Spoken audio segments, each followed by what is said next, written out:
Hello friends, आपका बहुत बहुत स्वागत है आपके अपने यूट्यूब चैनल में। आज हम बात करेंगे आरपीएससी सेकंड ग्रेड में आए हुए साइकोलॉजी के प्रश्नों की। ये जो है हमारी प्रीवियस ईयर क्वेश्चन की सीरीज़ है। हम डेली आपको एक वीडियो अपलोड करेंगे जिसमें साइकोलॉजी के पुराने वर्षों के आए हुए प्रश्न होंगे जो आपके रीट 2022 के एग्ज़ाम में सेकंड ग्रेड में, फर्स्ट ग्रेड में, चाहे आप किसी भी एग्ज़ाम की तैयारी कर रहे हैं उसमें आपको बहुत ज़्यादा बेनिफिट मिलेगा इस क्वेश्चनों से। तो बिना देर किए हम अपना वीडियो स्टार्ट करते हैं। पहला क्वेश्चन है, सम्मान और प्रतिष्ठा व्यक्ति के लिए अभिप्रेरणा की तरह कार्य करते हैं। ये प्रेरक किस श्रेणी से संबंधित है? तो ये हमारा प्रेरक है सम्मान और प्रतिष्ठा। तो ये प्रेरक किस श्रेणी से संबंधित है ये पूछा गया है प्रश्न में। तो जो पहला है व्यक्तिगत पहली श्रेणी दी गई है व्यक्तिगत श्रेणी। तो व्यक्तिगत श्रेणी में हमारे आ जाते हैं व्यक्ति के लक्ष्य क्या हैं, उसकी आकांक्षा क्या है। तो ये जो है व्यक्ति की व्यक्तिगत श्रेणी में आते हैं। उसके बाद है जो शारीरिक कार्य की। तो शारीरिक कार्य में जो प्रेरक होते हैं वो होते हैं जो इंसान की बेसिक नीड है, जैसे भूख, प्यास, नींद। तो ये शारीरिक कार्य की श्रेणी में आते हैं। इसके अलावा बात करते हैं सामाजिक श्रेणी। तो सामाजिक श्रेणी में व्यक्ति का जो सम्मान, प्रतिष्ठा, ये सब आते हैं। तो इसका आंसर हमारा ऑप्शन नंबर 2 हो जाएगा, सामाजिक श्रेणी से संबंधित है ये। अगला प्रश्न लेते हैं हम, व्यक्ति के व्यक्तित्व का अध्ययन करने की वह प्रविधि जिसके द्वारा उसकी जीवन शैली, व्यवहार, तौर तरीके, विचार और भावनाओं का अवलोकन किया जा सकता है, वो क्या कहलाती है? तो इस क्वेश्चन की हम बात करते हैं। इसका जो सबसे पहले जो है पहला ऑप्शन है प्रश्नावली, दूसरा व्यक्तिगत अध्ययन, तीसरा निर्धारण मापनी, चौथा प्रक्षेपण। तो इसका जो आंसर हो जाएगा वो हो जाएगा हमारा व्यक्तिगत अध्ययन। नेक्स्ट प्रश्न पे हम चलते हैं। 83 क्वेश्चन, निम्नलिखित में से कौन सी मुख्य प्रक्रिया बांडुरा के सामाजिक संज्ञानात्मक सिद्धांत अवलोकन अधिगम में सम्मिलित नहीं है? तो इसमें अभी जो रीट 2022 का पेपर हुआ था उसमें आपने देखा होगा, इसमें इसका सीक्वेंस पूछा था। लेकिन इसमें रीट 2018 में इसमें ये पूछा गया था कि कौन सा इसमें सम्मिलित नहीं है। तो अवधान, धारण, अभिप्रेरण, ये तीनों है लेकिन अनुभवात्मक इसमें सम्मिलित नहीं है। तो इसका आंसर हो जाएगा ऑप्शन नंबर ए। ये प्रश्न बहुत इम्पोर्टेंट है। ये अभी रीट 2022 में आया और संभावना है कि आने वाले सेकंड ग्रेड, फर्स्ट ग्रेड में, ये आने वाले रीट में वापस ये क्वेश्चन आपको देखने को मिल सकता है। ये घुमा फिरा के प्रश्न पूछते हैं, प्रश्न वही होता है। तो आपको उसकी प्रकृति समझनी है कि किस तरीके से प्रश्न आते हैं। अगला प्रश्न हम लेते हैं, निम्नलिखित में से कौन सा उच्च बुद्धि का संकेत है? पहला, एक बुद्धि लब्धि परीक्षण में 105 अंक प्राप्त करना, दूसरा याद करके पता लगाना, तीसरा सम्मान गलतियों को किसी कार्य के पश्चात पृष्ठपोषण का अवसर मिलने पर दोबारा नहीं दोहराना, चौथा उच्च श्रेणी प्राप्तांक प्राप्त करना। तो उच्च बुद्धि का संकेत क्या है कि 105 अंक प्राप्त करेगा तो क्या वो उच्च बुद्धि का है? गलत। याद करके पता लगाना, अगर कोई याद कर लेगा तो क्या वो उच्च बुद्धि का संकेतक है? नहीं। इसके अलावा अगर वो उच्च श्रेणी में प्राप्तांक प्राप्त करता है तो क्या वो इंटेलिजेंट है, उच्च बुद्धि है? ये भी कोई ज़रूरी नहीं है। तो इसका आंसर हो जाएगा ऑप्शन नंबर 3, समान गलतियों को किसी कार्य के पश्चात पृष्ठपोषण का अवसर मिलने पर दोबारा नहीं करना। Option number 3 is correct answer. अगला प्रश्न, बालक जो अपने विद्यालय में अच्छा कार्य नहीं करते हैं प्राय अपने अध्यापकों की आलोचना करते हैं। समायोजन की ये यांत्रिकी क्या कहलाती है? तो समायोजन में दो यांत्रिकी होती है, एक प्रत्यक्ष उपाय होता है, एक अप्रत्यक्ष उपाय होता है। तो जो अप्रत्यक्ष उपाय में ये आते हैं हमारे क्षतिपूर्ति, शोधन, औचित्य स्थापन और प्रक्षेपण। तो इसका आंसर हो जाएगा हमारा प्रक्षेपण। शेल्डन ने सभी मनुष्यों के शारीरिक आयामों को गोलाकार, मध्यकाय और लंबकाय श्रेणियों में विभक्त किया है। व्यक्तित्व का यह सिद्धांत कहलाता है। तो ये सिद्धांत जो कहलाता है, जो शेल्डन का जो सिद्धांत है वो हमारे प्रारूप सिद्धांत के अंतर्गत आता है। अगर हम बात करते हैं मनोविश्लेषण सिद्धांत की तो इसमें जो फ्राइड का सिद्धांत है वो आता है। अगला क्वेश्चन की हम बात करते हैं, निम्नलिखित में से कौन सा कथन बालक और प्रौढ़ के संवेगों के बारे में सही नहीं है? पहला, बालक प्रौढ़ से अधिक स्वैच्छिक रूप से संवेगों को प्रदर्शित करते हैं। बालक, बिल्कुल सही बात है। बालक जो है प्रौढ़ से ज़्यादा स्वैच्छिक रूप से संवेगों को प्रदर्शित करते हैं, ये तो सही है। हमसे पूछा गया है कौन सा सही नहीं है।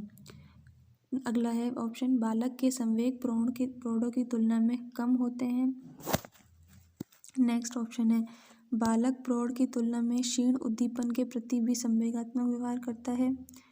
अगला, प्रौढ़ के संवेग बालक की तुलना में तुरंत परिवर्तित हो जाते हैं। तो इसका ऑप्शन नंबर डी सही है। प्रौढ़ के संवेग बालक की तुलना में तुरंत परिवर्तित होते हैं, ऐसा कोई ज़रूरी नहीं है। तो आगे चलते हैं। हमारा क्वेश्चन 88, टॉरेंस के सृजनात्मक मापन के परीक्षण में निम्नलिखित में से कौन सा कार्य संबंधित नहीं है?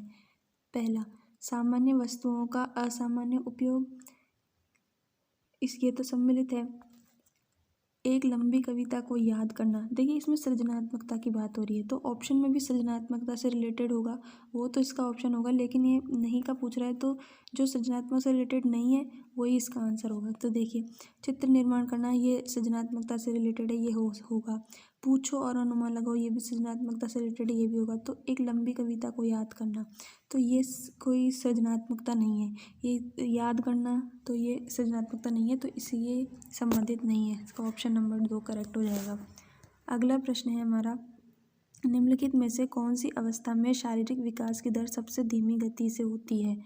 पहला, किशोरावस्था, दूसरा बाल्यावस्था, तीसरा शैशवावस्था, चौथा भ्रूणावस्था। तो जो शारीरिक विकास की दर सबसे धीमी गति से होती है वो होती है हमारी बाल्यावस्था में। अगला प्रश्न है, कैटल का संस्कृति मुक्त परीक्षण बुद्धि का एक प्रकार का परीक्षण है। तो जो बुद्धि के परीक्षण है वो 2 प्रकार के होते हैं, एक शाब्दिक होता है और एक अशाब्दिक होता है।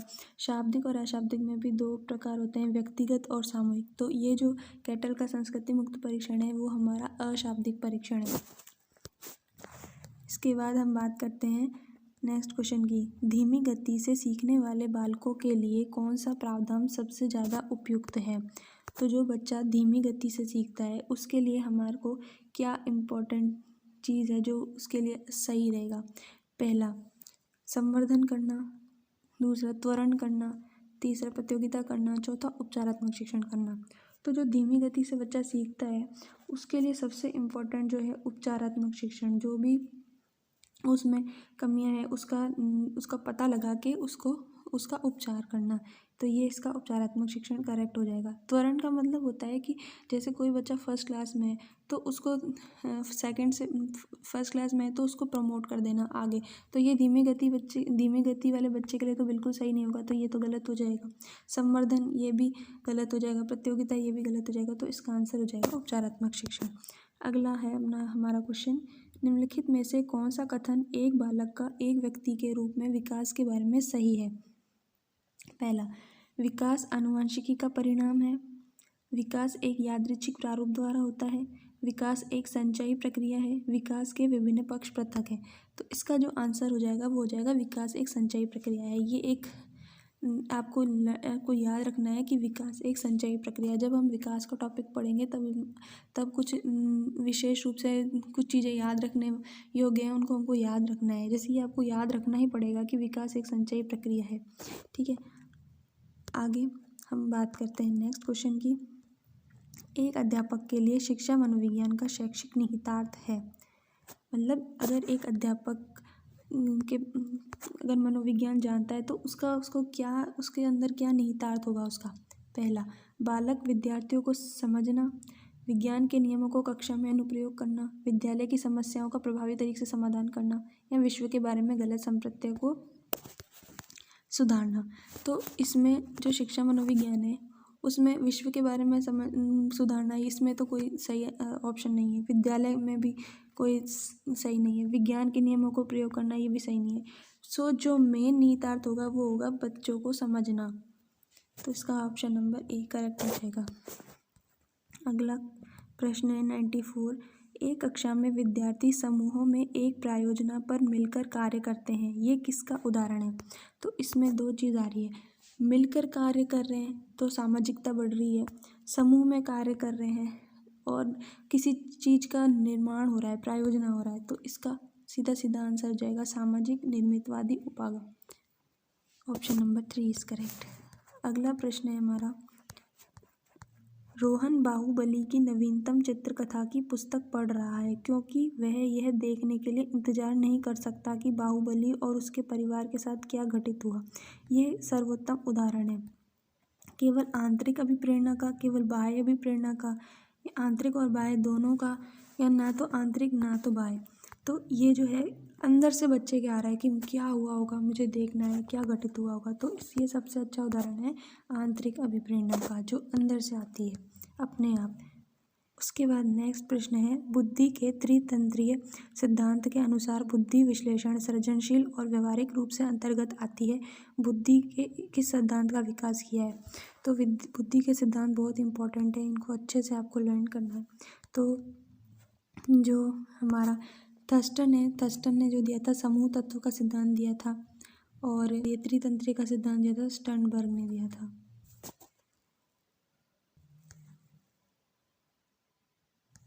अगला प्रश्न है, निम्नलिखित में से कौन सा कथन शिक्षा मनोविज्ञान की प्रकृति से संबंधित नहीं है? तो वो हो जाएगा हमारा ऑप्शन नंबर 4, यह एक मानकीय विज्ञान है। अगला प्रश्न है 98, इसमें हमको मैच करना है। सबसे पहला जो है मनोविश्लेषण जो है वो फ्राइड से संबंधित है। इसमें पहले इसका सबसे सही तरीका होता है, जो जो आपको पता है वो उनको आपको कर लो, उसके बाद में जो है आप इजीली इसको कर सकते हैं। जैसे मनोविश्लेषण पता है भाई, एक तक याद है भाई, मनोविश्लेषण तो फ्राइड से ही है रिलेटेड। उसके बाद जो गेस्टाल्ट है, इसका भी आपको पता है भाई, वर्दीमर होगा। उसके बाद जो है व्यवहारवाद और निर्माणवाद बच गया।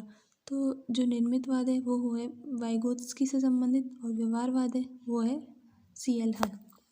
तो उसको आप मैच करके देख लीजिएगा। अगला प्रश्न है, विगत अधिगम द्वारा वर्तमान अधिगम का धनात्मक सरलीकरण, उदाहरण के तौर पर योग द्वारा गुणा में सहायता करना, ये किस प्रकार का अधिगम स्थानांतरण है? तो ये है हमारा अनुक्रमिक स्थानांतरण। अगला प्रश्न है, बालकों के आत्म प्रत्यय विकास के लिए कौन सा तरीका उपयुक्त नहीं है? तो इसका ऑप्शन नंबर 1 करेक्ट हो जाएगा, समस्याओं से बचने के लिए सलाह देना। ये कोई उपयुक्त नहीं है तरीका, बाकी सब ठीक है। तो इस वीडियो में इतना ही। अगर आपको ऐसे ही प्रीवियस ईयर क्वेश्चन और चाहिए तो आप हमें कमेंट में ज़रूर बताइएगा। अगर आपको राजस्थान GK, इंडिया GK सबके प्रश्न चाहिए तो हम आपको ये सब चीज़ें प्रोवाइड कराएंगे। अगर आपको वीडियो अच्छा लगा है तो इसे लाइक कीजिएगा, शेयर कीजिएगा और सब्सक्राइब कीजिएगा। धन्यवाद।